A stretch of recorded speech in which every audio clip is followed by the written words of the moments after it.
Good morning, good evening, good afternoon, wherever you are joining us today from around the world. Welcome to our 14th Migraine Masterclass. We are very happy to have you here today. If this is your first time, welcome. I hope that you enjoyed this event. And if you're a returning a follower or a returner, you're returning to see us again. Thank you for joining us tonight again. It gives me great pleasure to be hosting and moderating this event today. My name is Hiba Banihani. I'm a pharmacist specializing in migraine care. And this event is a partnership between IVPN NeuroPsychiatry and the Association of Migraine Disorders. It is sponsored by Pfizer, and it gives me great pleasure to be introducing our two amazing speakers that I hope you will enjoy the subject. Today's event is going to be maximizing migraine prevention in modern practice. We will be starting in a few minutes. I will just remind you to follow us and to join our community on LinkedIn with the IVPN Neuropsychiatry and the Association of Migraine Disorders. Both organizations have a vast library of resources that can help you be a better practitioner, but also to learn more and see what everybody is doing around the world in migraine management. Our speakers tonight are going to be Dr. Olivia Begas-Dedam and Dr. Suzanne Nouri. The first part of today's masterclass will be with Dr. Dedam, and we will take questions in your Q&A. If you go to your screen, there's a Q&A section where you can post your questions, and we will take questions after each speaker. So if you have any questions for Dr. Dedam, just put them in the Q&A while she is presenting. I will be forwarding and I will be sharing your questions after the talk. And then we will start with Dr. Nouri, who will be also taking her questions after the session.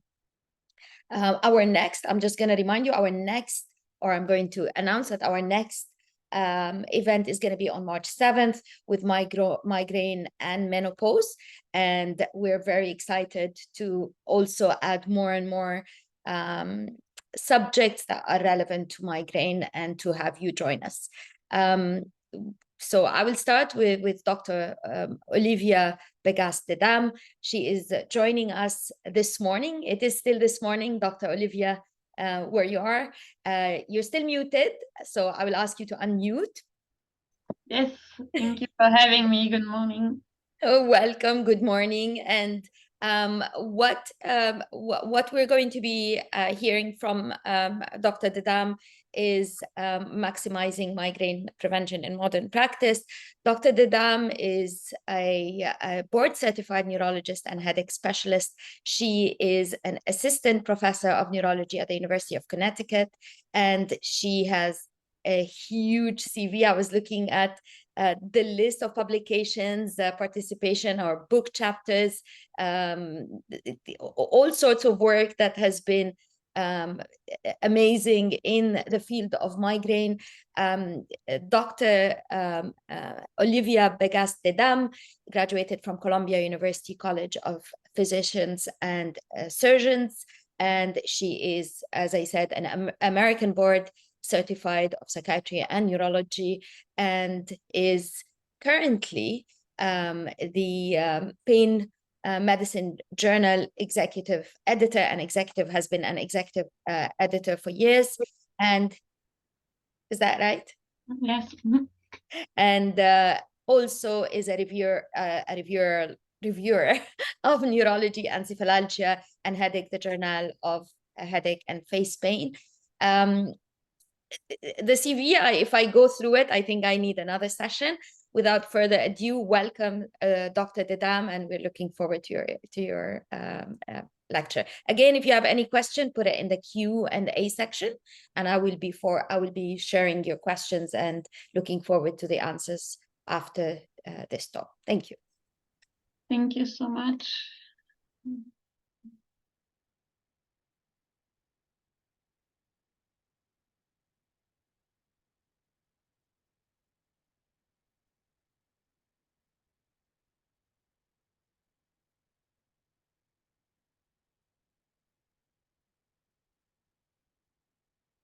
Okay, can you see my screen well now?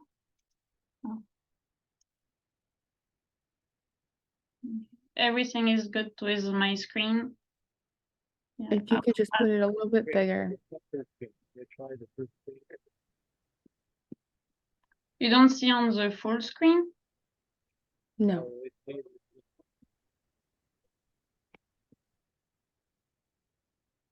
Do you see it now? No. Oh.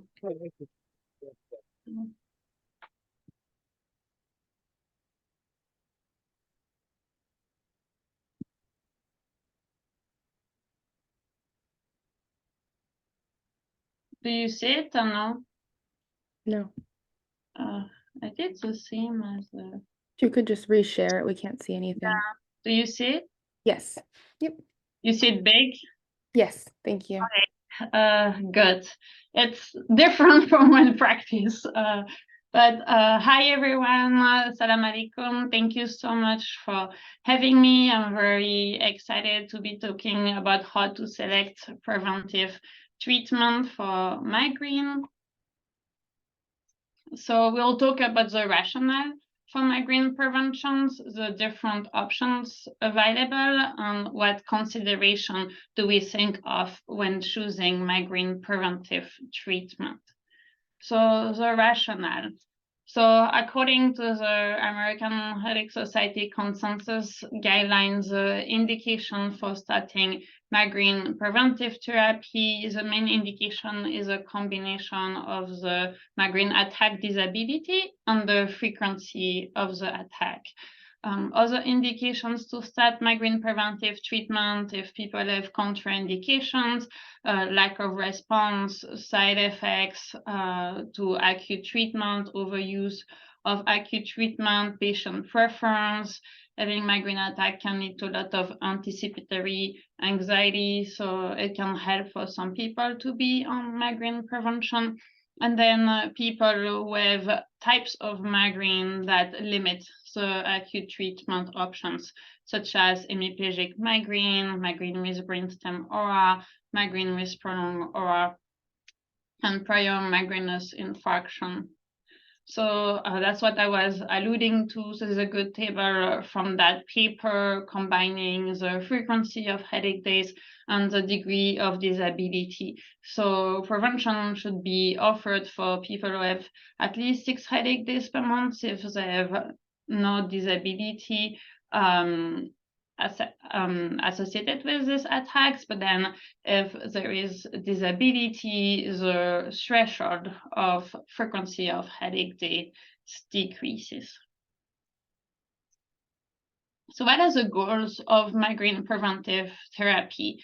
So the main goals are to decrease the frequency, severity, duration, disability, increase responsiveness to acute treatment, help people regain function, decrease disability, try to limit acute treatment use, help with anticipatory anxiety, and help with quality of life. So what are the success measures? The most common one nowadays is a reduction in monthly migraine days or reduction in monthly headache days. But the success measures have to be discussed with patients, especially for people with daily chronic headaches. Preventive treatment may not be able to reduce the frequency too much, but some people can have significant regain of function and be able to go back to work with preventive treatment. That does not always necessarily decrease the frequency, but decrease the severity of the attacks and the associated symptoms. So also other success measures increase responsiveness to acute treatment, decrease acute treatment use, and decrease anticipatory anxiety. So picking a preventive migraine treatment plan is highly personalized at different consideration that we think of, and then based on what you think is a good option for patients, I think it's important to lay the option outside to the patient and have a joint decision as to what to start. But we obviously take into account efficacy, trying to start with established efficacy treatment first, the side effect profile, any other medical conditions, comorbidities, contraindication, drug-drug interaction with medications that are currently on, ease of use, different formulation, frequency, patient preference, family planning. We have to be mindful of safety of medication in pregnancy and breastfeeding. We start low and up titrate slowly until the target dose or target response, or if there is side effect, we go back to the lower previously tolerated dose. Then sometimes we can get away trying to treat different conditions with one medication, but one medication is not recommended for multiple conditions if that put the risk of under-treating, for example, if the patient has migraine and depression. So patient education, including the patient in that discussion and choice is very important. So it's important to talk with the patients about the indication for preventive therapy, what are the goals, what are the types of preventive treatment, what are the options based on the possible side effects, benefit, what are the expectations and the success measures for them. It has to be realistic expectation. We don't have a cure for migraine. It's not like they will take this preventive medication for 1 month and everything will be gone. They can stop it, and it's not like they're not going to have migraine breakthrough attack while on preventive treatment. And unfortunately, we cannot predict who responds to what, so it's a trial and error process. We want to be about 6 weeks of trial for daily pills, and then at least 3 months of trial for monoclonal antibodies. So we have many options for migraine preventive treatment. I know this talk is about pharmacological options. I'll briefly mention the other ones just to give you some perspective on a full picture, because we can also combine things when discussing options with our patients. So in nutraceuticals, there's riboflavin, which is vitamin B2 recommended at 400 milligrams daily. It makes the urine fluorescent yellow. It hints the breast milk too, so it's good to tell people about that before starting it. Magnesium, which can be used oxide, gluconate, glycinate, aspartate, or chelated. Less than 250 milligram tend to not work. Above 400 milligram, people can have diarrhea. So people have to find the dose that work for them. And that's mostly evidence for migraine with visual aura. And then there's also coenzyme Q10 that is well tolerated, a little bit less quality of evidence. And then Botover is not recommended due to the concern for hepatotoxicity.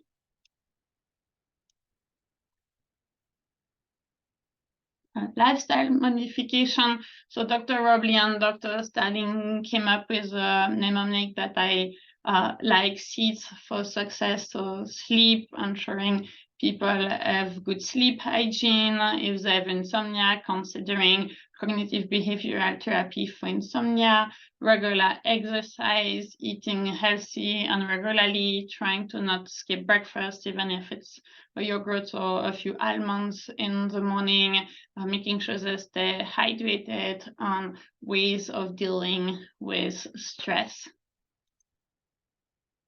So pharmacological prevention. So this is a table adapted from the AHS consensus statement. So establish efficacy and probable efficacy according to the 2012 AN-AHS guidelines, with established efficacy with 2 high quality studies at least supporting it, and probable efficacy with at least 1 high quality and 1 lower quality study, or 2 lower quality studies. So pharmacological prevention with established efficacies, blood pressure medications, propranolol, timolol, metoprolol, candesartan, antiepileptics, topiramate, divalproic sodium, CGRP monoclonal antibodies, botulinum toxin A for the prevention of chronic migraine, options with probable efficacy, amitriptyline, venlafaxine, memantine, cyproheptadine, lisinopril, atenolol, nadolol, atogepant, rimegepant. Then I put other IDs that were not in the table in case you run out of IDs or have tried all these things in the prior columns. I personally don't have experience with flunarizine and pizotifen because it's not approved in the US, but to try to have different IDs. Okay, so beta blockers are also good to consider if people have anxiety, postural orthostatic tachycardia syndrome, hypertension, essential tremor, sexually induced headache. The side effects to look for: bradycardia, presyncope, erectile dysfunction, nausea, vomiting.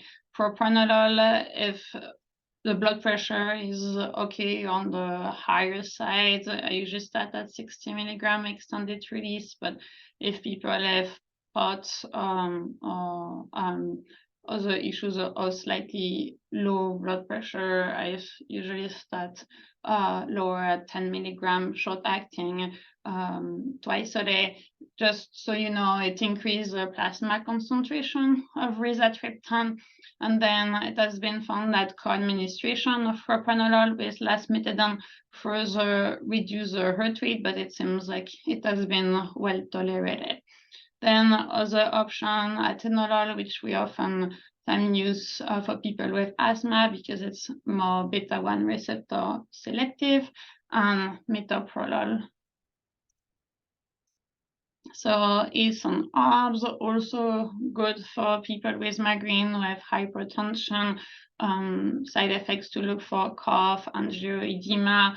Lisinopril, I usually start very low actually because I've seen people do well on 5 of lisinopril, so why go higher if it's not necessary? And then candesartan, usually started at 4 milligram, and titrating up.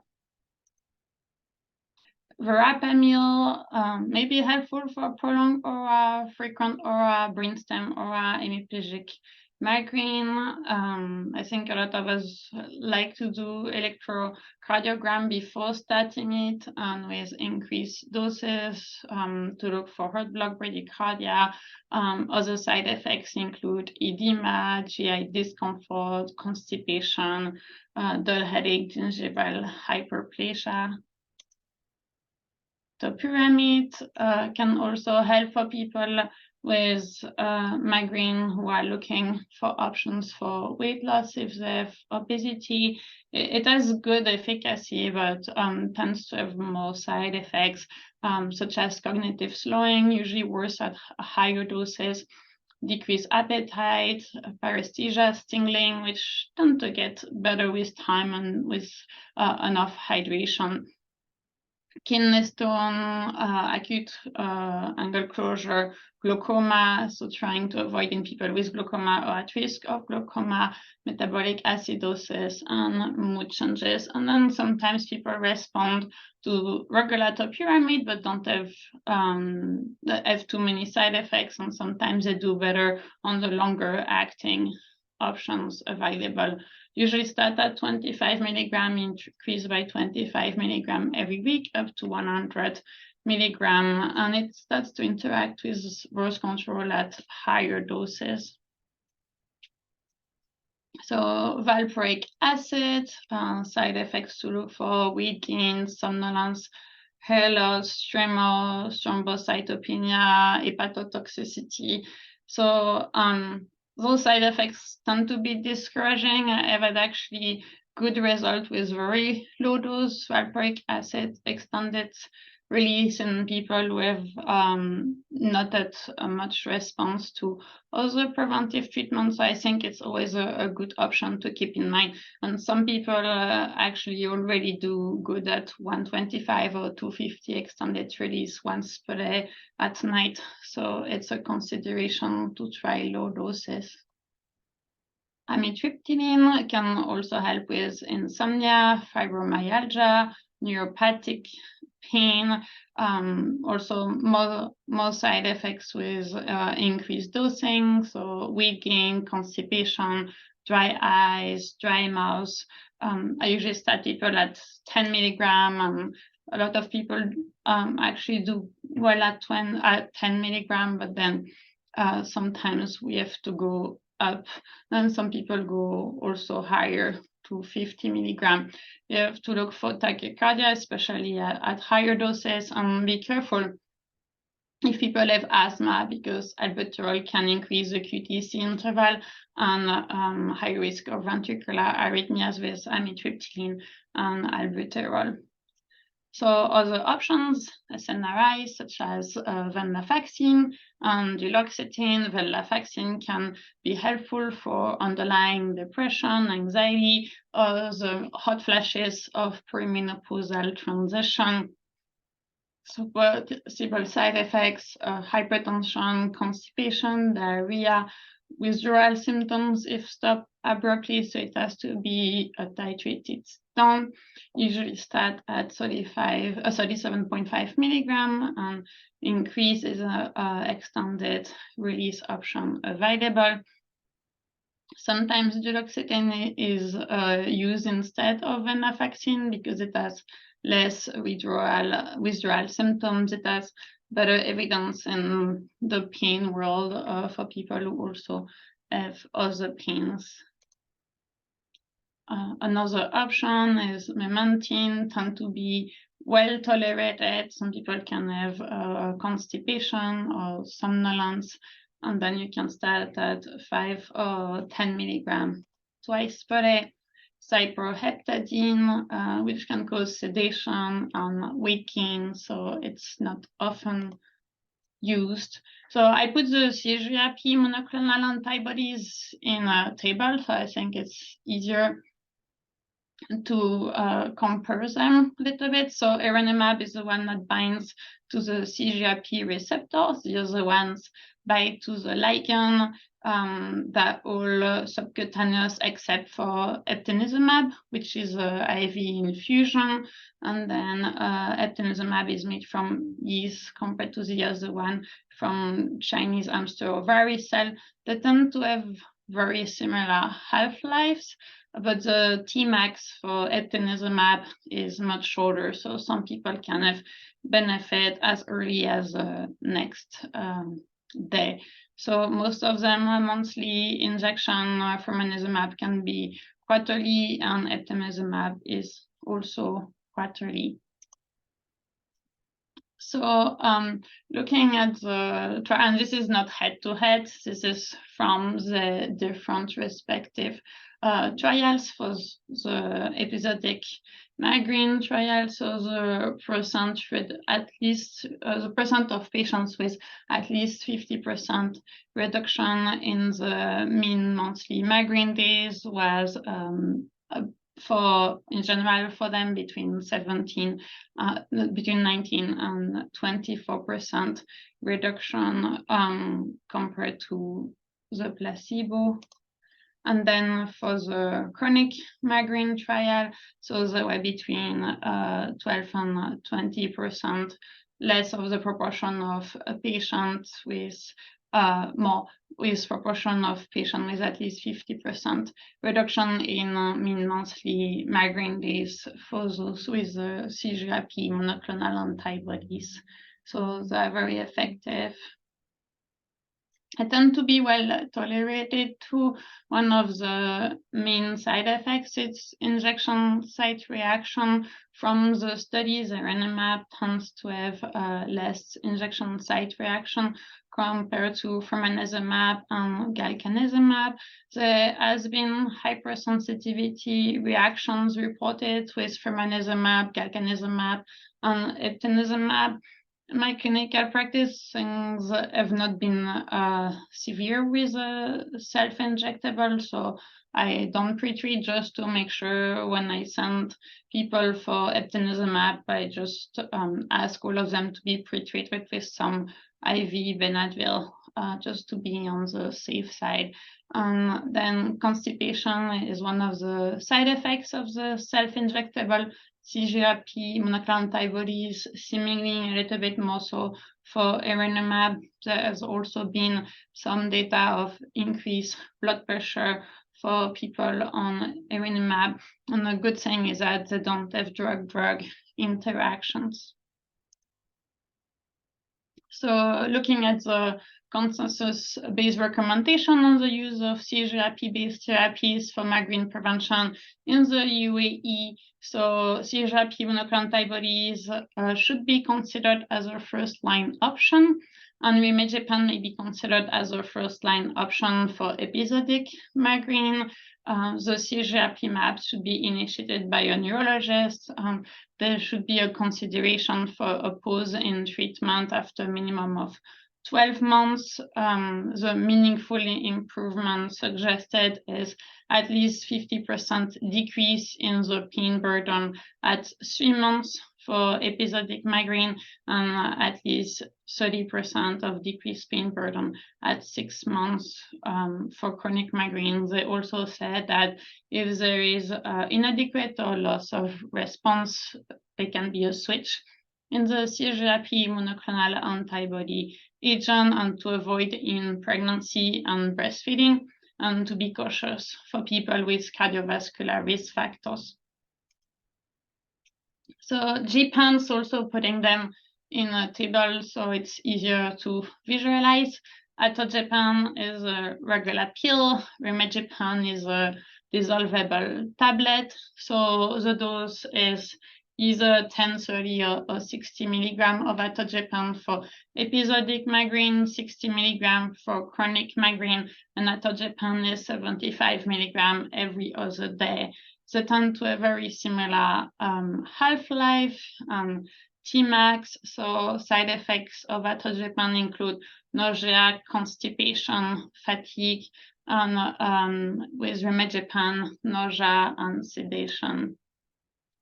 So also because a newer medication result from the randomized control trial. So for Rimegepant, they were including episodic migraine and chronic migraine, baseline about 10 monthly migraine days, and about 0.8 point difference in the change in monthly migraine days between placebo and Rimegepant, about also 8% difference in the proportion of patients with at least 50% of decreased monthly migraine days. For atogepant, there's a trial for episodic migraine and one for chronic migraine. So baseline monthly migraine days for episodic migraine was 7.4, with about a 1.7 difference in change in monthly migraine days between placebo and 60 milligram, and about 30% difference in proportion of patients with at least 50% decrease in monthly migraine days. And then for chronic migraine, the baseline was about 19 monthly migraine days, with about a 1.8 difference in the change in monthly migraine days, and about 15% difference in the proportion of patients with at least 50% reduction in monthly migraine days. So just to be mindful of drug interaction with the GPAN. So try to avoid with potent CYP3A4 inhibitors because they're metabolized by CYP3A4. So ketoconazole, itraconazole, like antifungals, some antibiotics, and then you can use a lower GPAN dose when it's possible, like for example, a lower dose of atogepant with moderate CYP3A4 inhibitors, and then avoid with potent CYP3A4 inducers. On botulinum toxin A, so usually doing between 155 and 195 units every 3 months for the prevention of chronic migraine. Good thing there's no drug-drug interaction, no systemic side effects.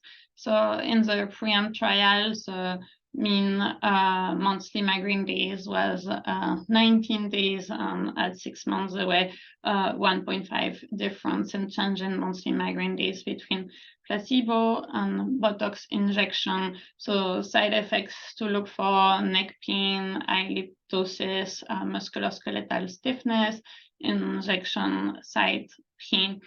And then the effect of botulinum toxin injection actually tend to increase over time. So people tend to have even more benefit with repeated injections. So it's not a head-to-head comparison, just like to put things in a table to visualize things, but these are just separate trials for the different medications, just to give some idea, but this way, in a way, head-to-head trials. There has been some trial comparing botulinum toxin A and topiramate, and comparing botulinum toxin A and amitriptyline, and showing similar efficacy. Botulinum toxin A was better tolerated, but in general, basically putting the results that we have discussed all in a table, and all of this have been shown to have good efficacy. So there is some rationale for combining botulinum toxin A and CGRP blockade. So there are some preclinical data that suggests that botulinum toxin A inhibits the CGRP release from the C fibers, but then that's the CGRP monoclonal antibodies, and atogepant mainly prevents A delta fiber activation. So they may be, they act in different areas, so there may be a synergistic effect. And there's a case series and a retrospective study of patients who have been on CGRP monoclonal antibodies and on botulinum toxin A as a combination with increased effect of using the combination. So we definitely need more data, but that's something that seems to have some rationale. So just considerations in pregnancy, so cyproheptadine or memantine, propranolol, verapamil, flunarizine at low doses. Other option, nerve block with lidocaine, riboflavin, CoQ10, optimizing the behavioral therapy or acupuncture. There is some evidence for devices in pregnancy, like the external trigeminal nerve stimulation and the remote electrical neurostimulation, regular exercise. And for most people, migraine tends to get better during pregnancy. So sometimes it's actually more of an issue during conception planning than as pregnancy progresses. But unfortunately, some people can also continue to have severe migraine during pregnancy. So then, based on your comfort and discussion with patients, you can consider things like low-dose amitriptyline or botulinum toxin injection. In the allergen safety database, there were comparable prevalence of fetal defects in people exposed to Botox injections in pregnancy compared to the general population. So medications that we try to avoid in pregnancy, venlafaxine, is ARBs, divalproic sodium, topiramate, CGRP, monoclonal antibodies, GPANs, and then consideration for breastfeeding. And I also like to ask, because for a lot of women, breastfeeding is protective. So when they're fully breastfeeding, for a lot of people, they tend to not have migraine. But then when they're weaning off their kid of breastfeeding and they breastfeed just a tiny bit at night once per day, sometimes that's when the migraine attack come back. So that's actually important. If they're barely breastfeeding, that can give more options. First line, verapamil, propranolol, other consideration, tricyclics, gabapentin, Lyrica, memantine, riboflavin.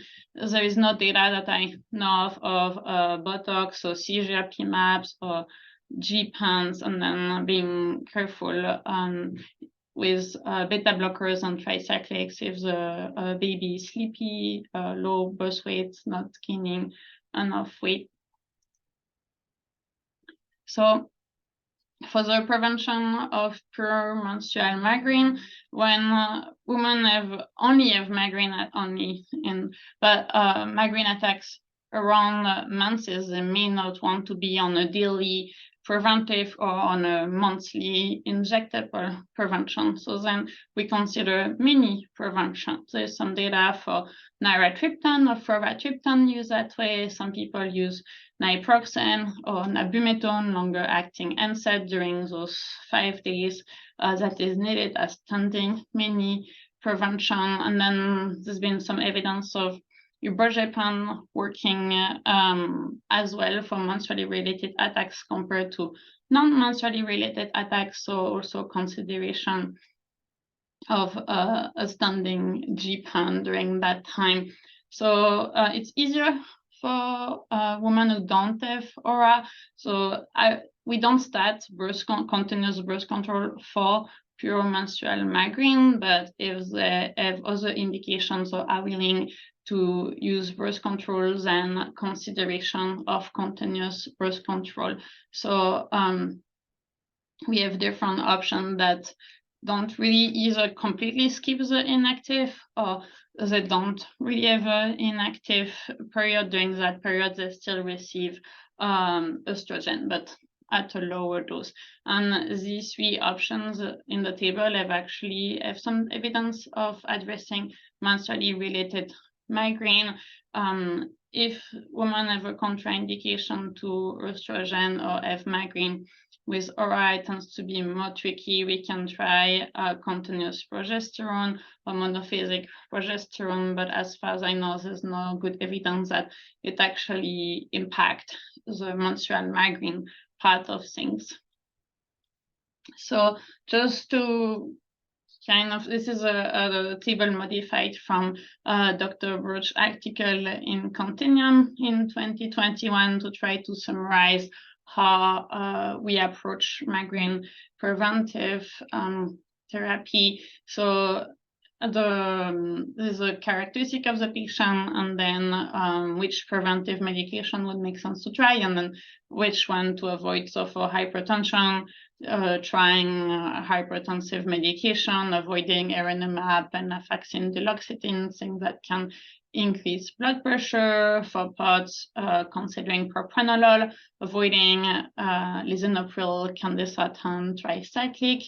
Migraine with fibromyalgia, neuropathic pain, trying tricyclic, SNRIs. Same thing for depression, trying to avoid the beta blockers for severe depression. Migraine and anxiety, again, tricyclic, SNRIs, could try propranolol, hydroxyzine, avoiding topiramate as it can make it worse.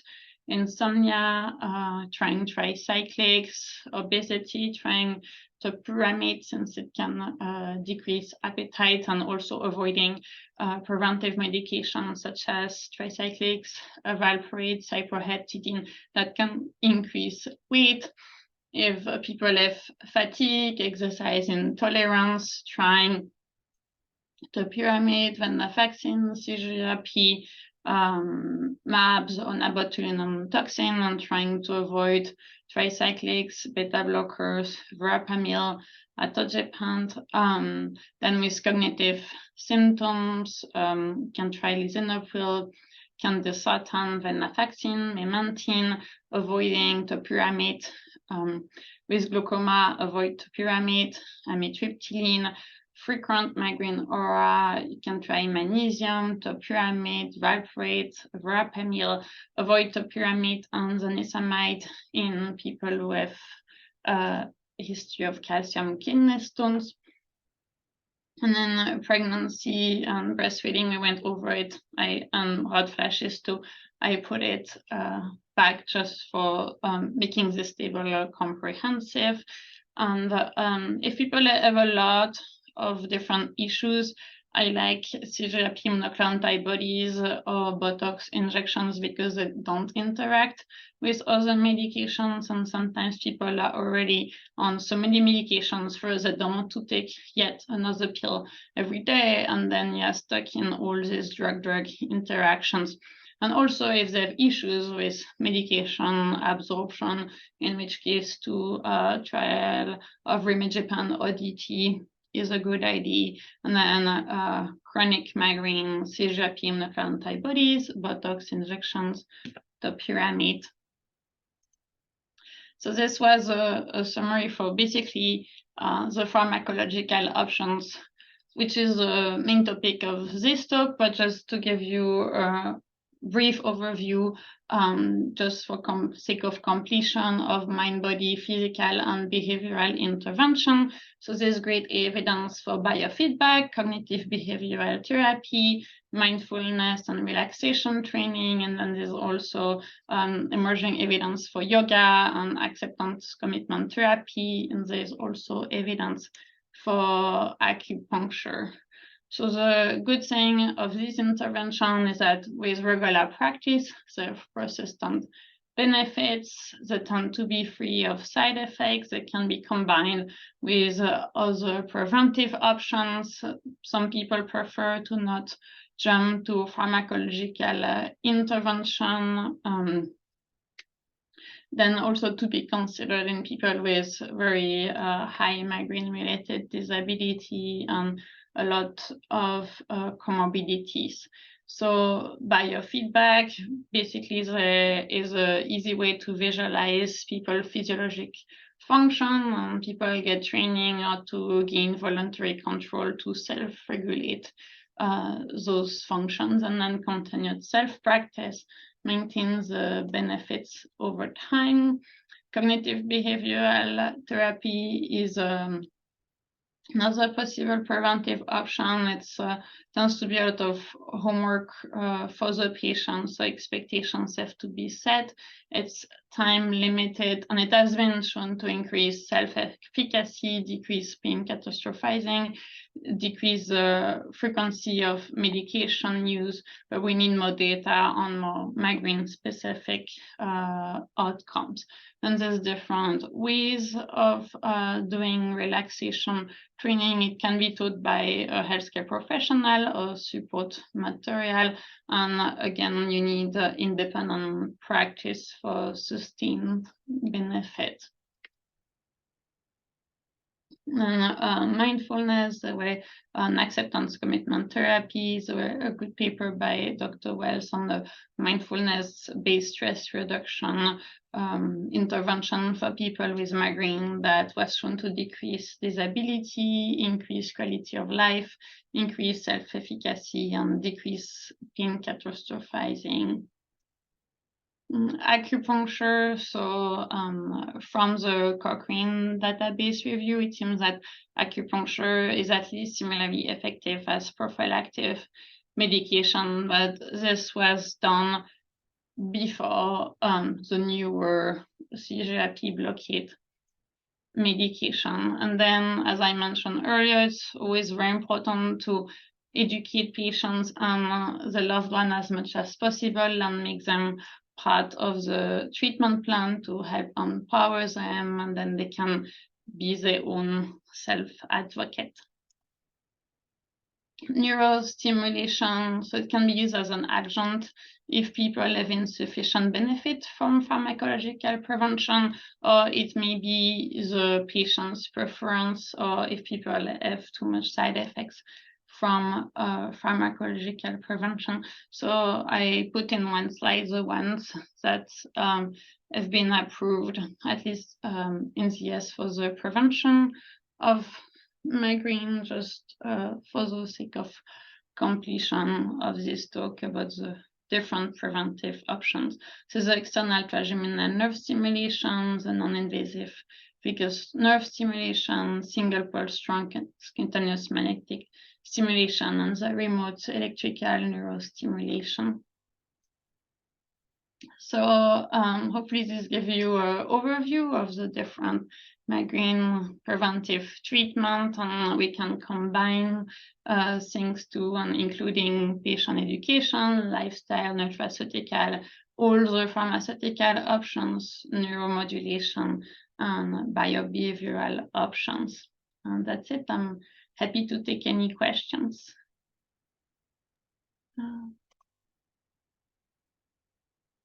Thank you very much. This was very informative, and I really appreciate the overall the overview that you have given us. I will start with a couple of questions that I have collected while I was listening. The first one is around topiramate, and we see that there's a lot of use for topiramate. That is based on first the side effect of weight loss, where people think it's a great option if someone is overweight and that their weight is contributing to migraine, while we know because of migraine, exercise can induce, so it's avoidance. We see a lot of European countries have started basically saying you cannot use it, or you should not even consider it in women of childbearing age. In your practice, what is your view? What is it something that we need to also apply in our practice, regardless of what the guidelines say in our countries, or do you feel that this is something that is case-based?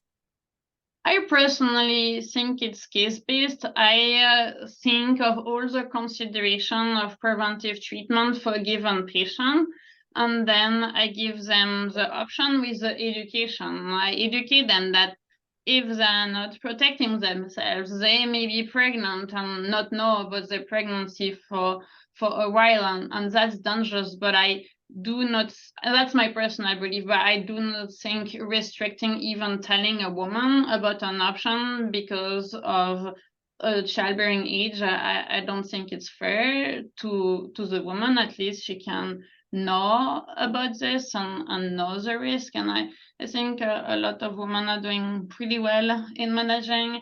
And I actually use topiramate quite frequently in my practice, and I also have a good number of patients with high BMIs. That may be why. And actually, I've never had anyone, I guess I got lucky, who got pregnant on topiramate. CGRP monoclonal antibodies, actually, despite everything I've said, people still have gotten pregnant in my practice on CGRP monoclonal antibodies. But if we start not offering women some, I think they need to at least know about the options and the needs to make sure they don't get pregnant. And I have a question from one of our viewers tonight that is asking about, in your practice, what do you always start with? Is there one that you say, I need to start with? No, I like to give them options. So I go through the list of the one with established efficacy, and then the one that I know will get approved by the insurance, because that's the sad reality of the world where we practice. And then I give them the options. I give them the plus and minus of each of them, and we talk it out. It's adherence to migraine prevention is not great. So I think at least if we include the patient as much as possible in that decision, I would think that then they're more comfortable putting it in the body on a regular basis, and adherence works better. But no, there's not one go-to that I use for everyone. It's not that easy. That's why we do this talk. Think that specifically with migraine, it's a lot of the options we have now. We don't have one that has 100% success rate that I say it should work with everybody. And the spectrum of migraine is so wide. You have the episodic, the menstrual, the around postpartum. Like there is a peak that happens right after someone has a baby and finishes breastfeeding, and then there's this huge spike in symptoms. There's menopause, perimenopause. There's men who you cannot give them a progesterone so I think the spectrum means that that's why we have these masterclasses, because there's no one answer that anybody has tapped into. CGRPs have created a revolution in the way that we're managing, but still they don't work for everybody. So we do need to look at options very carefully. And I haven't seen the table that you did with comorbidities and what the choice is. I would like to ask you about that, because a lot of those had amitriptyline, and we know that amitriptyline is no longer first line in a lot of the guidelines around the world. Tell us about your experience with amitriptyline. What do you think? So yeah, I know where I trained for my headache fellowship, people loved amitriptyline. I know it gets a bad rep, but 5 or 10 of amitriptyline works well for a lot of people. I barely ever go above 10, because above 10 you're going to have more side effects and run into issues. I know some of my colleagues go to 50. I don't push it high. I use it as a low dose quite a lot, but I also have a lot of patients who have neck pain and this disease, and I think this also fits to the migraine, and the amitriptyline plays a role, but I still use it quite a lot, yes, because it works. Yeah. Then you talked about neck pain. How close do you work with other specialties? Do you refer a lot to physiotherapists? We know that there's a huge musculoskeletal element to migraine headaches. Yeah, you get this fake screen, but I'm actually currently at a spine center. So I work at a spine center. So we have headache medicine, we have neuromuscular, we have neurosurgery, we have rehabilitation medicine, we have physical therapists, fitness trainer, acupuncture, nutritionist. So that's actually the center. We are all in the same building.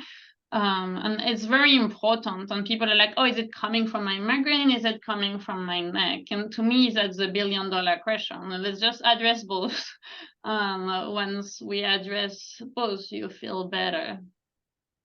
And I have another question from one of our viewers tonight, who's asking, when do you stop prevention? When do you decide to say, okay, now I want to stop it? Yeah, I wish we had good guidelines about this, but in general, when people have been doing really good for at least 6 months, like barely any severe migraine attack, and they want to enough, because some people, their lives is back, they are back to work, they don't want to make any changes, and I respect that. But for those who really want to win off, then I say 6 months of being good and win off slowly, and worse comes to worse, if I tell them keep a good diary, because if you see that things are picking up again, go back on it. And then sometimes I get people who are on a one-page list of medication. They clearly have severe migraine daily, like I don't know what's doing what. So some people inherit on a lot of medication. Before I look at other comorbidities that is making this so bad, but I also start to peel off. Because sometimes when people are on too many medication, I don't have good evidence for this, but just from clinical practice, some people do better when we start removing a lot of these medications. Uh, what is your experience? I've heard really, really good stories about people who stopped and they were okay. How often do you see this in practice? I have at least 1 or 2 per month that I see who come to me with this intense lists.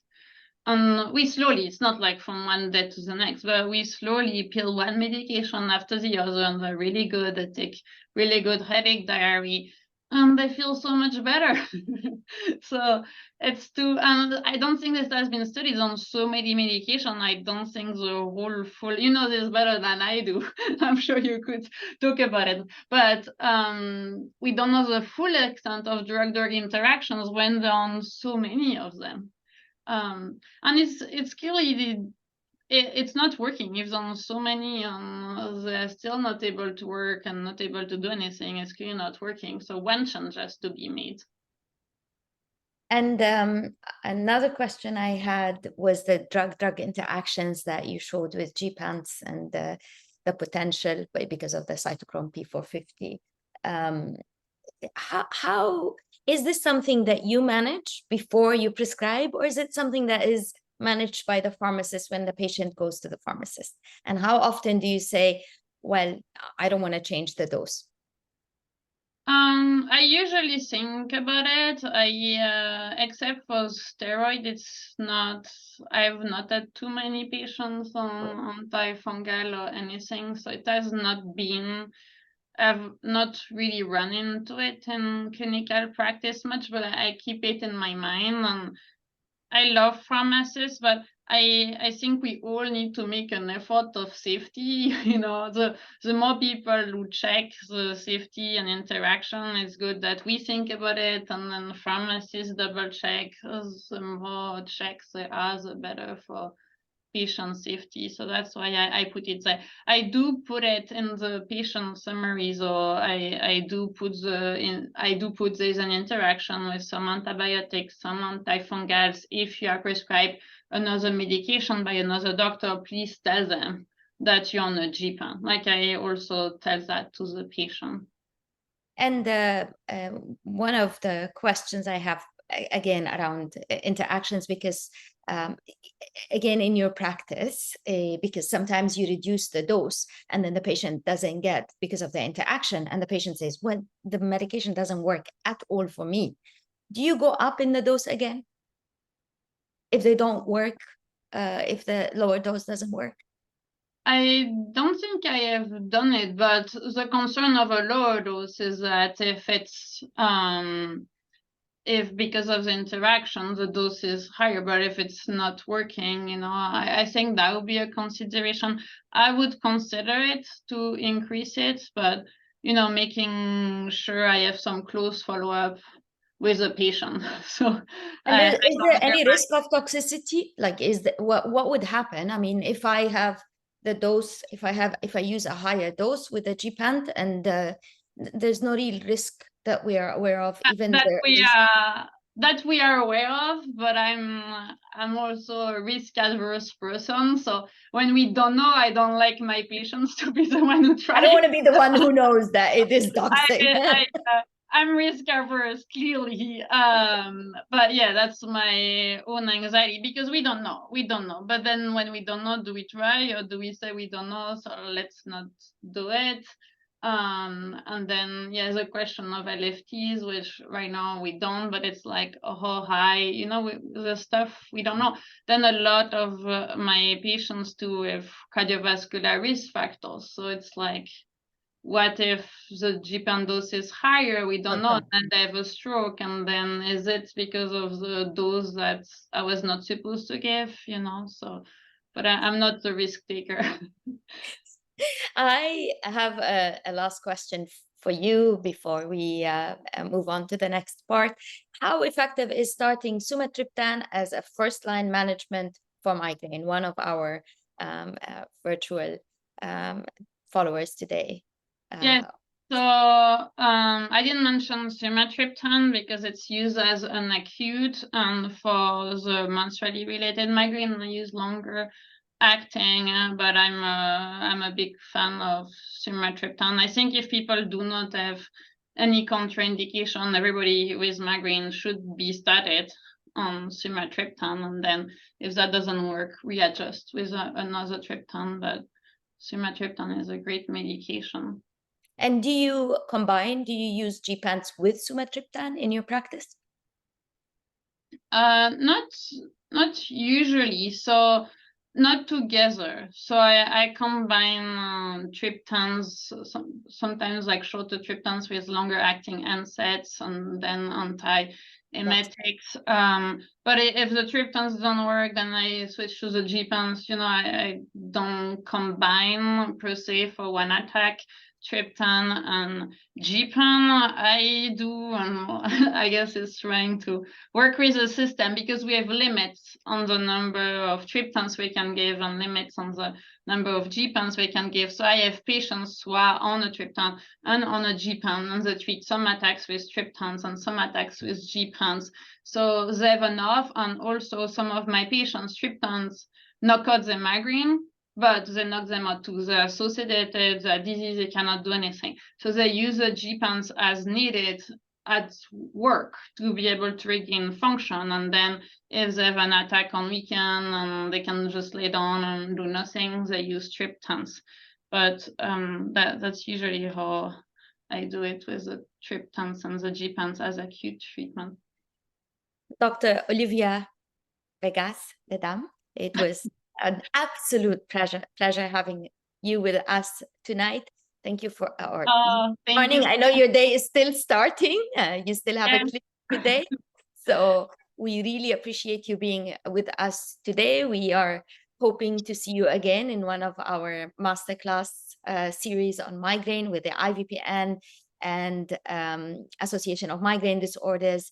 And these events, as you can see, are very popular, and it's because of people like you giving us amazing expertise and sharing their best practices with us. Thank you very much. Thank you so much, Sherry. I appreciate it. Bye. Bye-bye. It gives me a great pleasure to invite Dr. Suzanne Nouri to join us tonight. Dr. Suzanne, I've known her for years from Rashid Hospital. She was possibly one of the rising stars and is still a star in neurology in the UAE and in the Arab world. Dr. Suzanne joined us today from Sharjah. Are you in Sharjah today, or are you in Dubai? I live in Dubai, but I work in Sharjah. Okay, so you're home tonight, I guess. By now you should be home. Yeah. Dr. Suzanne is an associate professor at the University of Sharjah. She is a consultant neurologist at the University Hospital of Sharjah. She's a senior consultant physician neurologist. Did I get it right? Correct. She's, as I said, a faculty member and associate professor at the Medical College at the University of Sharjah. She is the founder and board member of the UAE Multiple Sclerosis. People in neurology in the Middle East know Dr. Nouri very well for the work that she's been doing. And I also have been following you because of the work that you were doing also with musculoskeletal disorders related and injections with botulinum toxin. You were possibly one of the first people to bring it to our region. She has recently, and I was very happy to see this, she has recently established her own medical center that is Dr. Suzanne Nouri Medical Center in Dubai, which provides holistic care And this is something we don't always see in the Middle East, especially from neurologists, where they do not combine modern medicine with ancient Ayurvedic and alternative medicine. And this is very, very close to my heart, because I think there's not one solution, especially in migraine. And it gives me great pleasure to welcome you today or tonight, Dr. Nouri. Thank you very much for accepting to join us tonight. Thank you very much, Dr. Hiba, for the kind introduction. And I'm really happy to be part of this event, which I really like the quality of the presentations and the topics that you're choosing for the migraine masterclass.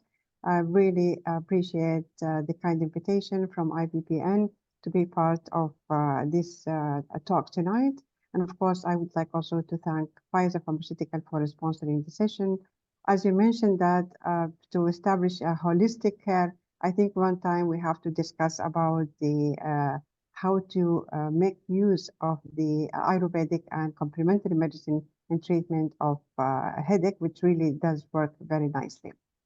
So let's go to the topic of tonight. So after the comprehensive review by Dr. Olivia on the prevention medications on migraine, now we're going to delve into the, just let me share my screen. Do you want to continue? Okay, so this one.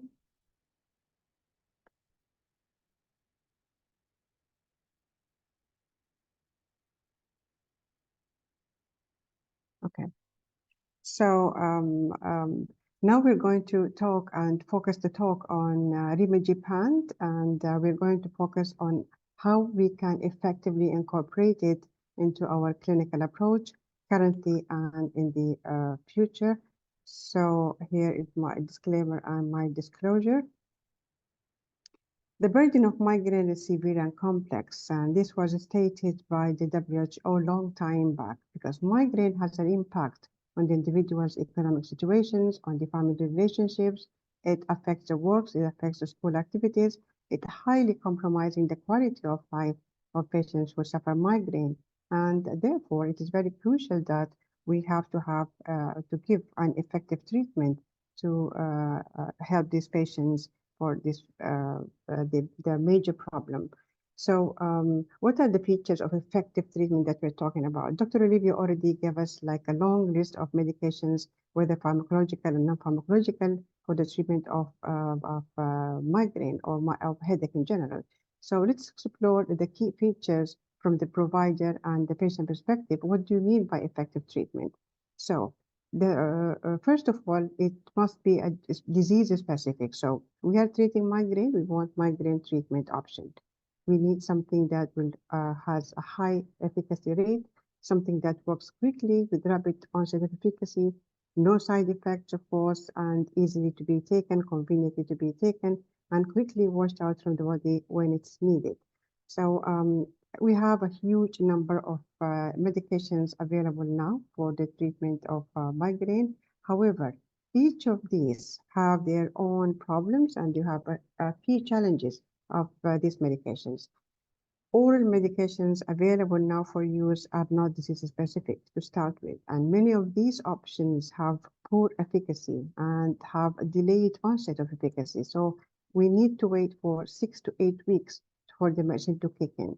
And most, if not all, they have side effects that result in poor tolerability and that leads to a continuous or very frequent discontinuation and frequent switching. Just now, Dr. Olivia mentioned that the adherence to the medication is not that great, and we have studies that indicate that significant majority of patients, they discontinue their preventive treatment within 6 months of a start. So this highlights the need for a more and better solution for this condition. We have monoclonal antibodies, which are a huge and a great important advancement in migraine prevention. However, they also come with some drawbacks.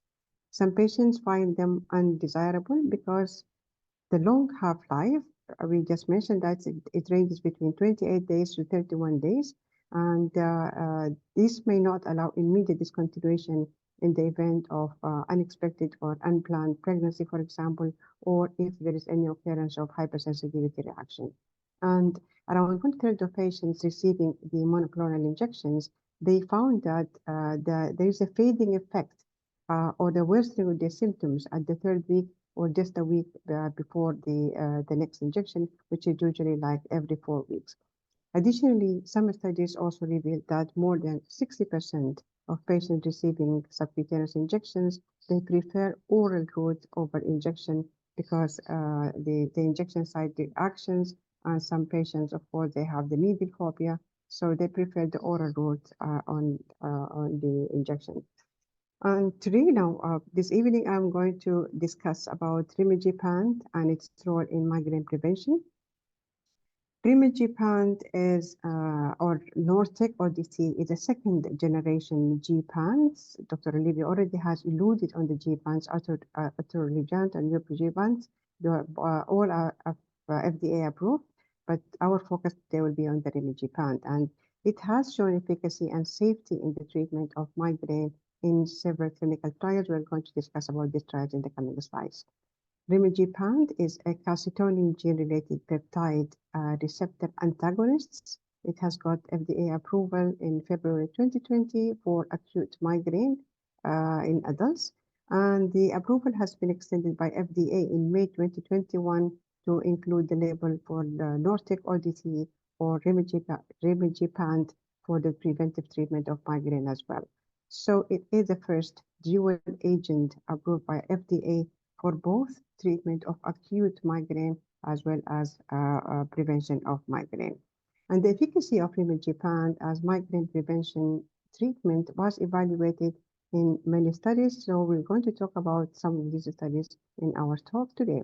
So it is studied, the efficacy is studied in a randomized, double-blind, multi-center, placebo-controlled trial. It was called Study 305.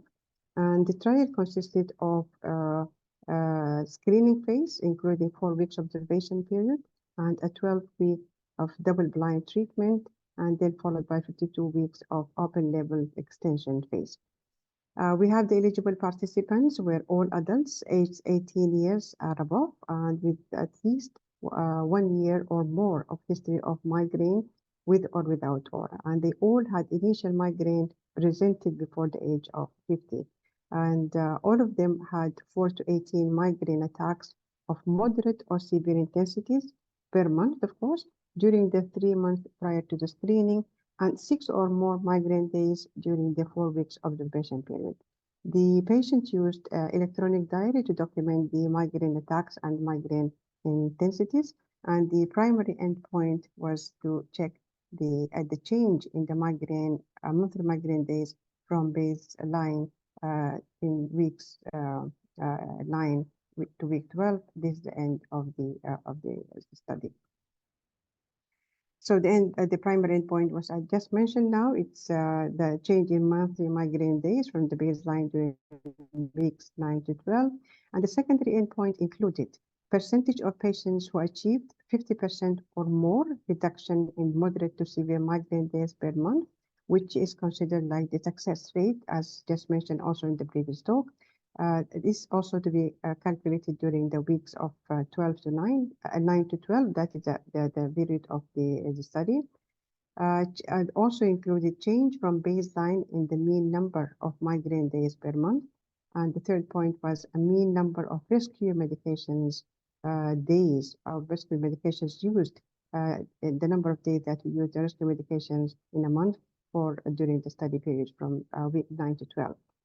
The efficacy analysis set comprised patients with 14 days or more of e-diary efficacy data, of course not necessarily consecutive, in both the observation period and at least 1 month in the double-blind treatment phase.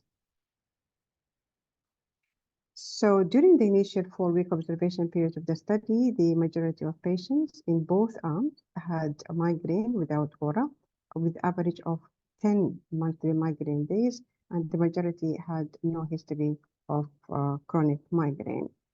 And what was the conclusion of the study 305? So when rimegepant or Nortec efficacy compared to placebo was evaluated, rimegepant 75 milligram given every other day as preventive demonstrated a statistically significant improvement for the efficacy endpoint compared to the placebo. And this is illustrated in the chart. As you can see that there is a 4.3 reduction in the monthly migraine days as compared to 3.5 reduction in the placebo group, and that was statistically significant, fulfilling the primary endpoint of the study. As for the secondary endpoint, we have like 171 patients out of 348, and that is almost 50%. That is almost half of the patients taking the rimegepant every other day as preventive. They decreased their moderate to severe monthly migraine days by 50% or more, as compared to 40% in those taking the placebo. And that again was considerably statistically significant. If we look at the migraine frequency over 3 months, there was a greater reduction, more than 50% in migraine frequency, seen with the rimegepant 75 milligram arm. This is also shown in the solid blue line that you can see it here. So this is the one of the secondary endpoint met. And moreover, in the exploratory post-hoc analysis, patients received rimegepant 75 milligram experienced 30% fewer weekly migraine days in the first week of treatment compared to 9% in the placebo group. Sustained migraine prevention was also demonstrated during the 12-month open-label extension period, and the reduction of migraine days per month, which was observed during the 3-month treatment period, here shown in the shaded area. So this you can see. So here it was maintained in the 12-month open-label extension period as well, and that proves that rimegepant ODT offers long-term efficacy for migraine prevention, as well as we mentioned earlier, for the acute treatment. So now that we have demonstrated the effectiveness of rimegepant or Nurtec compared to placebo, let's explore its efficacy in comparison to an active comparator, one of the novel effective anti-CGRP in practice and use. We have the Challenge-MIG trial, and this is the first and the only head-to-head trial of a monoclonal antibody against a gepant. So in this trial, Challenge-MIG trial is a 3-month double-blind phase 4 clinical trial for preventive treatment of episodic migraine. It compared Emgality versus Nurtec ODT, and both medications, of course, targeting CGRP. Participants were randomized 1-to-1. One arm included subcutaneous galcanezumab 120 milligram per month after a loading dose of 240 milligram as per protocol, and in addition to a placebo oral disintegrating tablet every other day. And the other arm received Nurtec ODT 75 milligram every other day, plus a placebo subcutaneous injection every month. And the primary endpoint was the proportion of patients with more than 50% reduction in migraine headache days per month from baseline across the 3 months treatment period or the blind treatment period. The key secondary endpoint were overall mean change from baseline in migraine headache days per month and a more than 75% or 100% reduction from baseline in migraine headache days per month across the 3 months of the treatment period. So let's see the result. The result was as follows. Out of the result for the 580 participants, these persons are the randomized patients, the proportion of patients achieved 50% reduction in monthly migraine headache days were 62% in the Emgality group or galcanezumab group, and 61% in the arm of the Nurtec group, more or less the same, with no significant p-value, as you can see, is just a 0.7.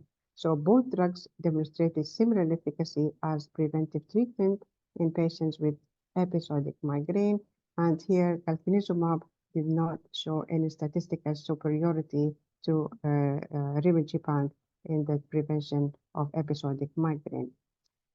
With regards to the adverse reactions and the adverse events, overall treatment emergent adverse events were reported by 21% of participants in both arms, and there was no significant differences between these two arms, and there was no clinical meaningful differences in vital signs or in the lab parameters reported in both arms.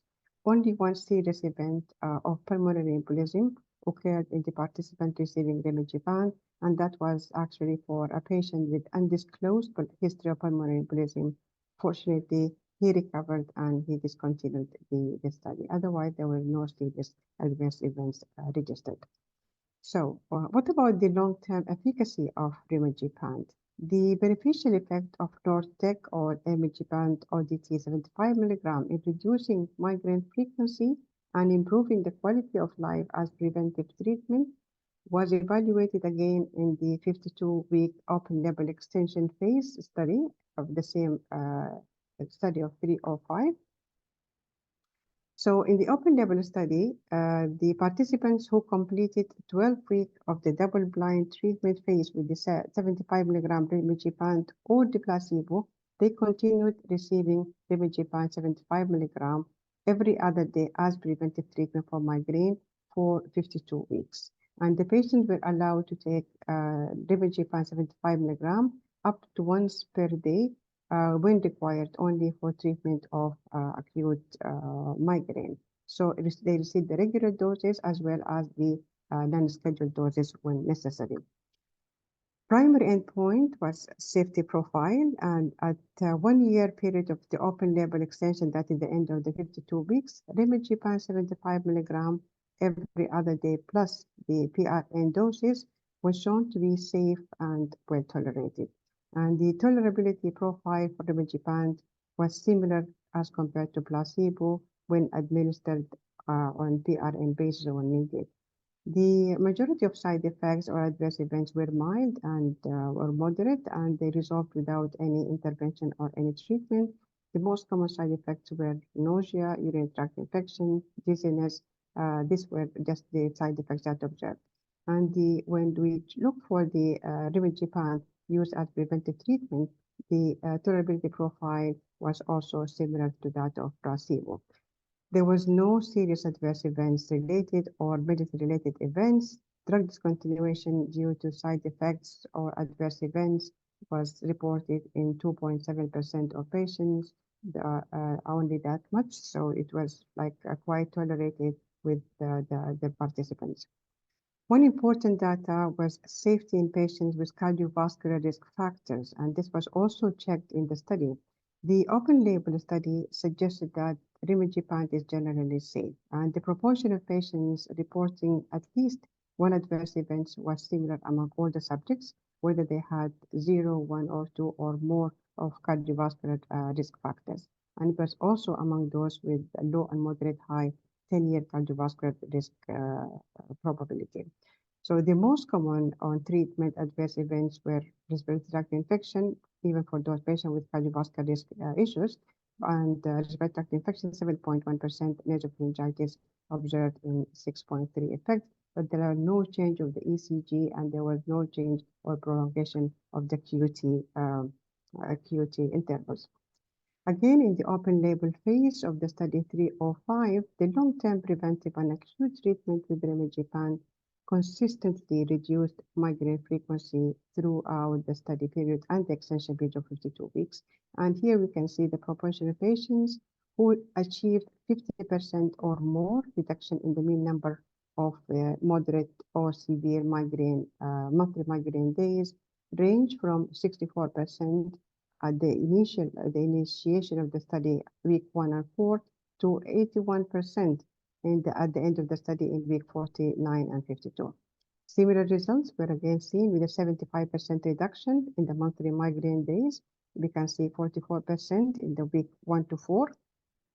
Okay, so we can start here in the week 1 to 4, reaching to 65.8 in week 49 and 52. The 100% reduction was observed in 25.6 in week 1 to 4 and almost 50% in week 49, and 52 at the end of the study. So it was quite effective, covering all this period of reaching this much efficacy, reducing the pain for patient with migraine. Another post hoc result comprising another post hoc results here, like when we compared the tablet consumption for the patient who had migraine as compared to the reduction in the monthly migraine days, and that revealed. Here, the study included almost 1,044 participants. They had at least 6 monthly migraine days, and they received the PRN rivaroxaban 75 milligram tablets. So there at the baseline, the mean the monthly migraine days were around 10.9 at the baseline, and that across the study it reduced to 8.9 by the week 52. Whereas when we compared that mean monthly tablet consumption remained stable, and there was a trend of reduction or decrease over the period. As you can see, this one here in the blue bars. So the number of the tablets decreased from 7.9 in week 4 to 8 to reaching 7.3 at the end of the study at week 48 or 49. So there was no increase in the tablet consumption, while there was a decrease in the monthly migraine days. That again proved the sustainability of the efficacy or the effectiveness of the Nurtec. And based on that trajectory, the estimated pain hours per migraine effect per migraine rivaroxaban was estimated to be associated with 17% more pain-free hours. So we just calculated this one. We have 17% pain-free hours, and then we have 24.4% fewer mild pain hours, 45% fewer moderate pain hours, and another 45% fewer severe pain hours. Again, rivaroxaban effective and also it lasts for longer. Preference and satisfaction with rivaroxaban at weeks 12 and week 52 were also analyzed, and most patients who used long-term rivaroxaban for preventive or acute treatment for migraine preferred rivaroxaban to their previous migraine medications, and they were all satisfied with the treatment. We have at week 12, 82% who preferred rivaroxaban, and at week 52, 85% who preferred rivaroxaban, and where they were completely satisfied with the treatment. Another study published in the Headache Journal a couple of years ago, that was a survey to explore patients' preference to the new preventive treatment. And this survey was conducted in Germany and United States. And the objective of this survey was to explore patients' preference for the attributes of the CGRP inhibitors for prevention of migraine, and also to understand which treatment attributes was more meaningful for the patient, such as efficacy, side effects, mode of administration, were more relevant to the patients when they make decision on their treatment for migraine prevention. So the study, as I said, in Germany and United States, and they recruited patients in an online survey, which presented hypothetical treatment choices, and they used 5 attributes: mode of administration, side effects of the medications, migraine frequency, migraine severity, and the consistency of treatment effectiveness. So they had on the survey, more than 10,000 people accessed the survey. However, only 500 patients of 500 participants fully completed the survey and were they included in the study. Let's move forward.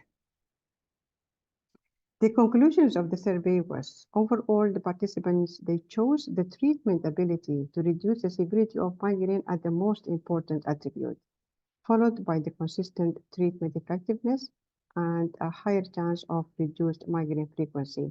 And participants also preferred oral tablets every other day, over infusion or injection every 3 months, or the monthly injection, and that was statistically insignificant. And more participants who did not use CGRP monoclonal antibodies before, who were naive to CGRP, they preferred oral therapy compared to those who had previous experience with the CGRP. Prioritizing clinical attributes of recently approved preventive treatment. Here we have, just let me move forward. Here we have conclusion of a systemic review that included network meta-analysis, including 74 trials and 30,000 of patients. This addressed the efficacy and the safety of the drugs used for migraine prophylaxis, and that include the most commonly used monoclonal antibodies, the anti-CGRP antibodies, Irinomab, high dose 140 milligram, Calcinizumab, Cremanizumab, and the Nortec 75 milligram. It shows that CGRP monoclonal antibodies have the highest efficacy and the lowest incidence of adverse events compared to placebo, of course, but closely followed by the GPANs, giving a similar results. Additionally, Nortec or GPANs, they offer additional beneficial characteristics, being conveniently administered like an oral tablets, favorable tolerability, and short half-life, and of course, there was no attenuation of effect as observed in monoclonal antibodies at the end of their effectiveness period. And in terms of safety and tolerability profile, tolerability of rimegepant was similar to that of placebo when given as needed for the acute setting, and was also similar to that of placebo when given as preventive every other day. In the long-term study, we have only, as we mentioned earlier, 2.7% of patients who discontinued before the end of the study at 52 weeks because of the side effects. And furthermore, because the short half-life of the Nortec, which is almost 50 times shorter than the current used CGRP, which means that it can quickly be stopped in case of severe reaction or in case of unscheduled or unplanned pregnancy. So now you can offer your patients the power of one medications to treat and prevent migraine attacks. Nortec ODT is the first and the only medications approved by FDA to give dual effect for treatment of episodic migraine as prevention as well as acute medications. Nortec ODT comes as an oral disintegrating tablet, which can be taken either sublingually under the tongue, or it can be taken orally on top of the tongue, no liquids needed. The drug comes in a strength of 75 milligram only, and there is no titration needed for the dose. Following the administration, it's quickly absorbed, and the concentration, the maximum concentration is reached in 1 hour and a half, and that's why it gives a very, very quick effect on patients' headache. I have a personal experience with this, taking Nortec for acute migraine attack.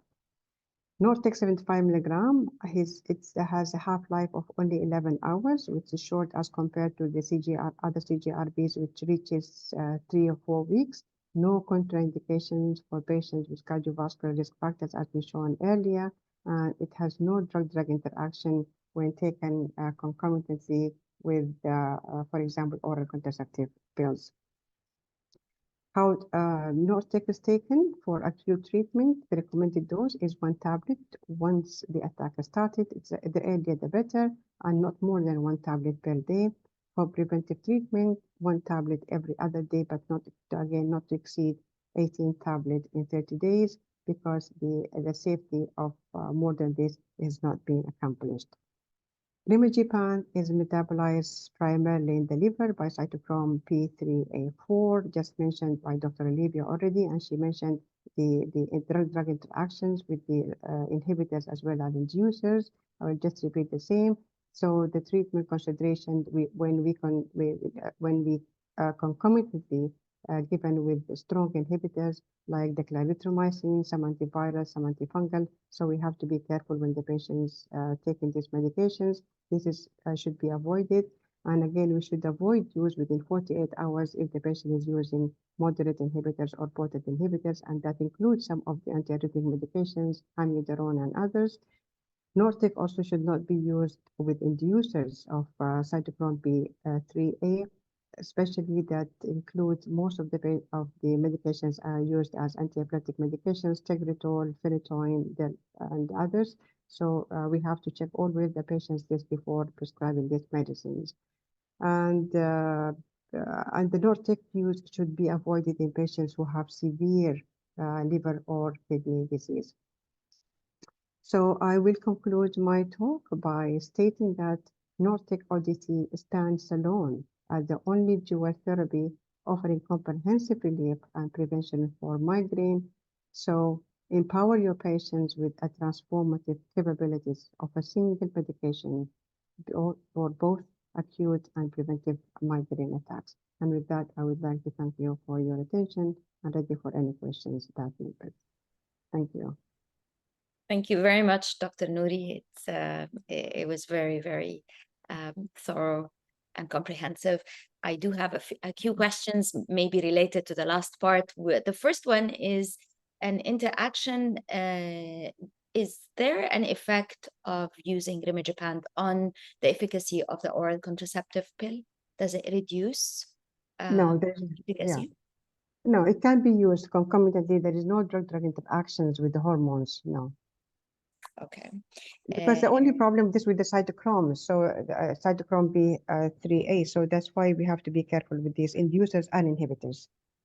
Because in the insert leaflet of ubrogepant, there is a reported reduction in the efficacy of the oral contraceptive tablet, and I was wondering if this was specific to ubrogepant or if this is something that you also see with Nortec. But you don't anticipate that this is an issue, at least. Okay, so the next question I have is also on Nortec, and do you see that those who take it as an abortive also, even though they're not taking it as a preventive, do you see any reduction in the recurrence? I know this is not studied, but from your own expertise, do you see that taking it as an abortive actually might have some preventive, even if it's not full preventive benefit? We usually use a preventive dose as alternate days every other day, and really works for many patients that were taken it. So as abortive, you mean that when the patient takes it as only abortive, that also prevent. Usually the effect when it is taken as abortive, it lasts for 48 hours. So the patient will be pain-free for 48 hours. So, most of these patients usually will be on some other preventive medications, or they're using it the same as preventive at the same time. Well, then this leads me to one of our viewers tonight is asking, what would you use if on the day, if it was used every other day, if on the day that it's not taken, someone has an attack, what do you usually use? Or what do you recommend they use?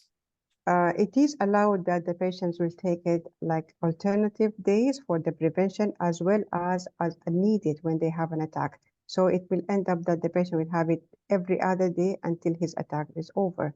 But as we mentioned that it should not exceed 30 tablets, 18 tablets in 30 days. Okay. So if they exceeded this number of the 18 or they just reached 18 tablets, then definitely we need to add some other abortive medicines or maybe some other non-steroidal. And your personal, professional opinion, what do you use with your patients? I have a personal, as a migraine patient myself, so I've used it and I have a very good experience. I'm not using it as a preventive, I'm just using it as abortive, and it worked, it actually did wonder with me. So it takes, my personal experience, it completely removed the throbbing pains.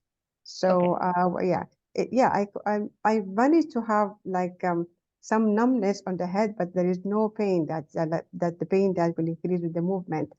But with my patients, I have a couple of patients, actually I have a good number of patients who's taken it as preventive. They're doing very great on this.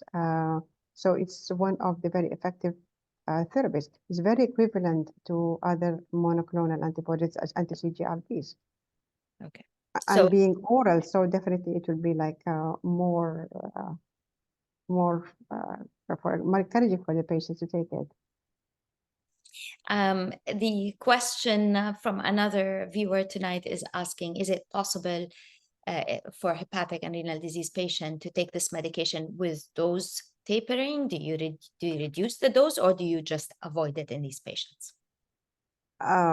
Honestly speaking, if the patient is having any impairment of their liver, the liver or the kidney function, I usually avoid it. But according to the indications, it should be only on severe in derangement of the liver or the kidneys. But we have other options, so definitely we should not risk the patients by giving a medicine that might make other problems well. A question on pregnancy and the use of rimegepant in pregnancy. Contraindicated in pregnancy, of course, and there's no safety. We don't have any like a safety profile during pregnancy or breastfeeding. So so far, I don't have any patients who use it during pregnancy or breastfeeding. But according to the pharmacy protocols, and we should not use it. Have you Usually had during pregnancy, we have so many patients that they get pregnancy itself, the hormone changes can be protective, already mentioned by Dr. Olivia, but we always tend to go for non-pharmacological or like some natural, like riboflavin, magnesium, and others. And then this brings us to your passion, which is not only pharmaceutical products, but holistic. What else do you do? So if you have a patient and you want to give them a holistic solution, other than starting them with today gepants, we have more and more patients with gepants who are very happy. What other, you said the supplements, and the supplements that we know for sure, the riboflavin, and we know that magnesium, CoQ10 are very effective. What else? What else do you? And I know nothing about Ayurvedic, so I'm very interested. Yeah, one of the options that many patients also they choose for their migraine, especially when they have severe attacks or frequent attacks, they do hijama. Okay, and this is also like they can give them a relief. I don't know exactly what is the rationale behind giving hijama, or because we know this is from Sunnah, it really works for the patient, for some patients, of course, because nothing works for all.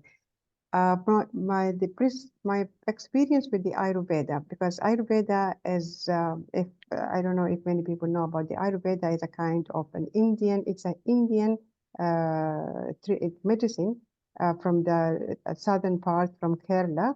That medicine is known for more than 5,000 years. It's very effective in reducing many problems. They are using herbs and oils for the treatment of different medical problems. So they have their treatment with the oils for the migraine, for the stress, for reducing stress for the patients, sleep problems. For this, they're using a very special and very interesting way of doing it. They are putting oils comes here, and what they call it the third eye. Okay, so usually they just put some like a band here, and then the oils will come from a certain bowl, just tapping it, will come to this area. This is what they call it Shirodara, and the Shirodara usually they're using the oils and the herbs for that coming for this part. Usually the oils, but sometimes they're using different types of liquids. They can use curds, they can use water, all soaked with some herbs. Very effective. We have many patients they are using it for, as I mentioned, for many problems, and it's really like worth trial. So if somebody wants to try it, it's if it does not give like benefit, definitely it's not going to harm. So it's really very nice way of doing it. And I had a question earlier from one of our viewers. They're asking about, so I just wanted to say to those who don't speak Arabic, hijama is cupping or dry cupping. Yeah. And something that is very popular now in North America for sports and performance and pain. And it's becoming, and it's an Arabic, it's an old Arabic tradition that is, as Dr. Nouri has mentioned, has been mentioned in religion as well as Sunnah, and it's a very, very popular Arabic procedure. So just in case someone did not speak Arabic or does not speak Arabic and is listening to us tonight. Yeah, some people they use it like a dry cupping, and other people they're using it with this. They do some abrasion with they after they put the cup, they do some for some like release of blood. So the question was on daith piercing, and I have a lot of my patients who say when they pierce this part of their ear, the headaches go away. Do you have any experience with this, Dr. Nouri? Honestly speaking, no, but I heard for with this kind like with ear piercing also helps in acute stroke patients, and I think I don't know from where it comes, but I think some Chinese or Korean, I think some Asian, they have this tradition of piercing the ears for treatment of some neurological problems. I heard it for acute stroke, but for the headache, I'm not sure about that. I have know no that, experience, of course. I know the Danish Headache Center has explored this, and they said that the results, so to answer from what I know, that the result is not sustained. So there is improvement, but then they relapse to what they had. Now, the danger of a lot of these practices is there's possibility that they have basis to them, but we need proper clinical trials before we possibly can say. And I know they did investigate it, and they were like, yes, they immediately have improvement, but then they regress and they go back to their initial state. And placebo is very high with migraine. I don't know what you see also, Dr. Nouri, in your practice. Very correct. Very correct. Placebo works a lot, like for many, many patients. Yeah. So whatever you give the patient, just tell them that this medicine will work well, even if it has been tried before and comes like a different brand or like some generic or something. It really works for the patients. So placebo effect is very pronounced in patients with migraine. Which you might can also say there is some underlying psychological issues as well for the acute attacks. Exactly. And pain specifically, at least with most of the patients that I work with, they have a lot of comorbidities, a lot of issues, and possibly anxiety and depression and mental health, even ADHD, are also something that we see a lot with people living with migraine. There are some studies on prevalence, but the range is so large depending on each and every study.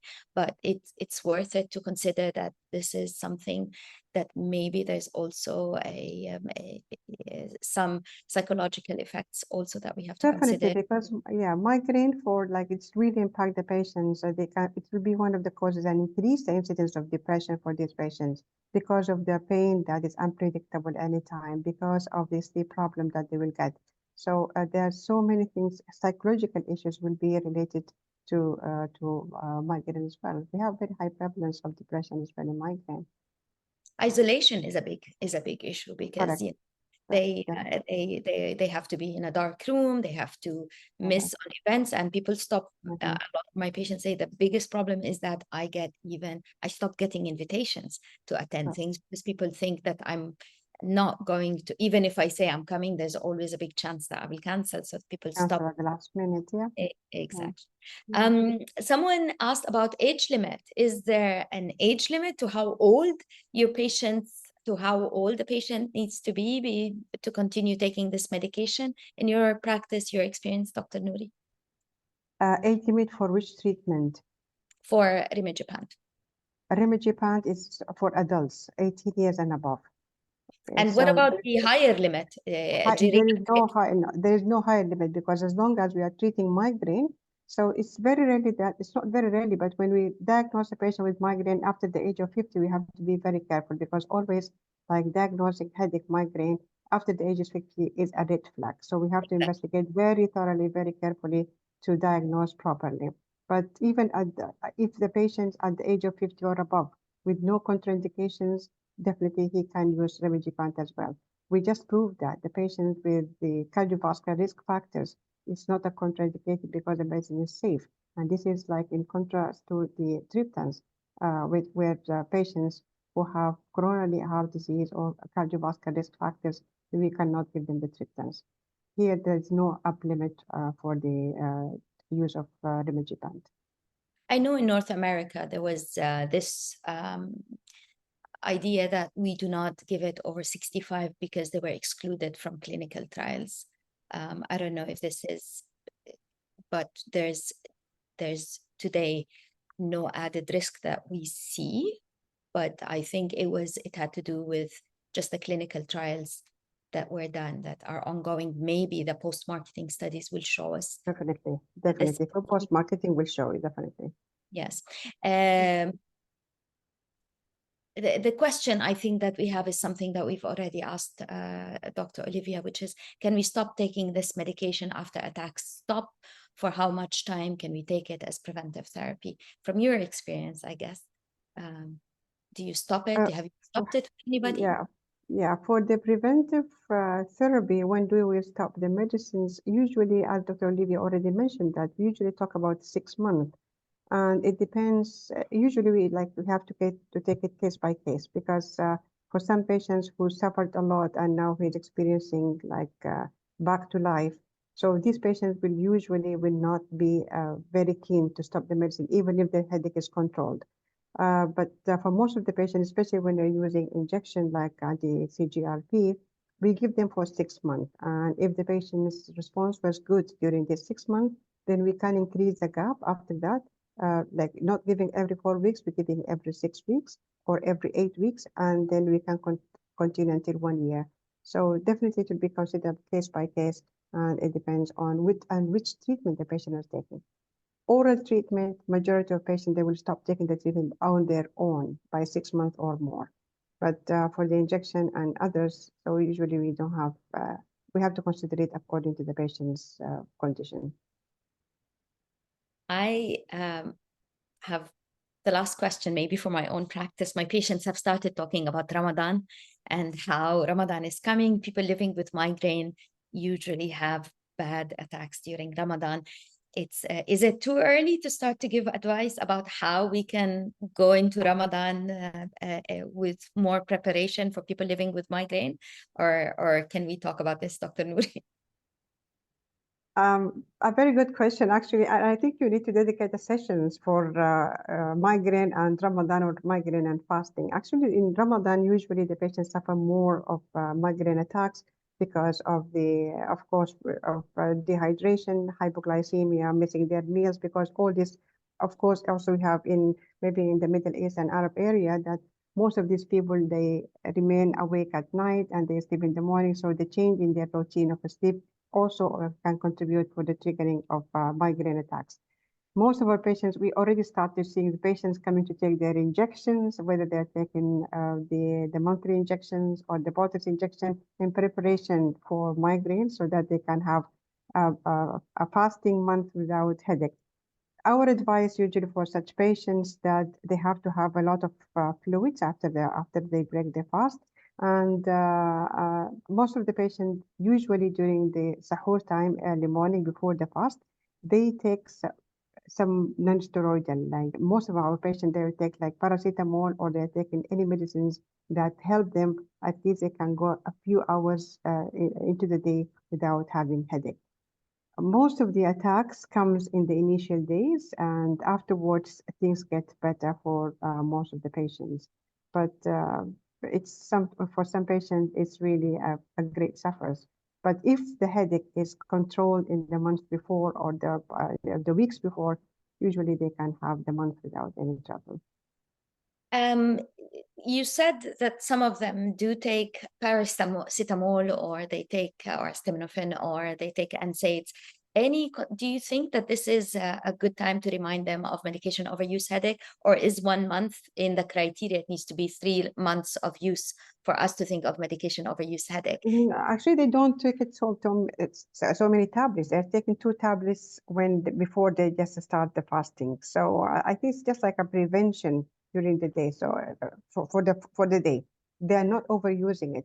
Of course, we have the problems of the medication overuse, the headache, but that's another thing that to be considered for patients who is having frequent attacks, or they're having chronic migraine headache. We have to target that as well, because the overuse of these medications, whether it's a triptans or whether this non-steroidal, can all lead to this problem. And a lot of our patients, not all of our patients, have migraine. We have headache and withdrawal headache from coffee. I myself start reducing my coffee. What is your advice, Dr. Nouri? Definitely, you have to prepare yourself. That's why what I'm saying, people already start preparing, and I just forget to mention regarding also the use of the caffeine, the coffee. So that will be the cause of the withdrawal in the first few days until your body get accustomed to this, and this like when you go into the month. So it's just to prepare yourself for the month psychologically as well as by doing reduce the coffee, take your medicine, get a month prior month free of attacks, so you can enjoy a better month without headaches. In my practice, I still have people who observe Ramadan, but I also see this huge trend for intermittent fasting that is becoming bigger and bigger with people. Do you have advice also for people who are also doing intermittent fasting? Because that is a little bit different than Ramadan. It's not 1 month and then we go back to normal life. Do you have any advice for these patients as well? For the intermittent fasting, because they are allowed to take a lot of water during the day, so that can also be a little different from Ramadan. And I don't have any patients who have migraine and have doing the intermittent fasting, but I know that they're allowed to take the water, so that can also help not to have the headache. And they're allowed to take their caffeine or tea without milk. So I'm not quite sure about how the intermittent fasting is, but I know that they are allowed to take these things during their fasting, which can also help to avoid getting attacks. Dr. Nouri, it's been a pleasure. Your expertise, as I said, I've followed you for years now, and we really appreciate having you tonight. I hope that we will see you again. Our masterclass, this is our 14th masterclass. We're hoping for many more. I'm just going to remind our viewers tonight that we have our next event is going to be on March 7. I love your idea about maybe we need a Ramadan event. We will talk to IVPN and the Association of Migraine Disorders and Pfizer to see if we can have a special one in Ramadan just to talk about Ramadan and how this affects people living with migraine. Our next event is going to be on March 7th on migraine and menopause. Please join us.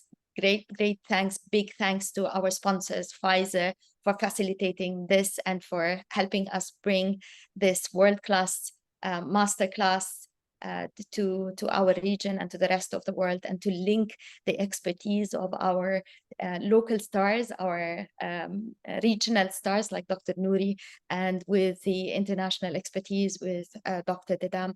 Thank you very much. Thank you for your attendance tonight. And please go to IVPN NeuroPsychiatry website, follow us on LinkedIn, and the same for Association of Migraine Disorders.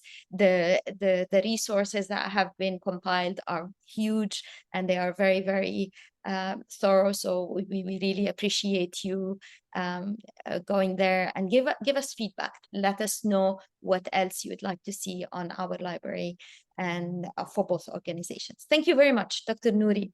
Thank you very much. It was my pleasure indeed. Thank you. Thank you. Have a very good night and good day to those in North America. Yeah. It's night time for us. We're still starting our date here today. Enjoy your day. Thank you very much. Thank you. Okay. Thank you, everyone. Okay. Bye-bye.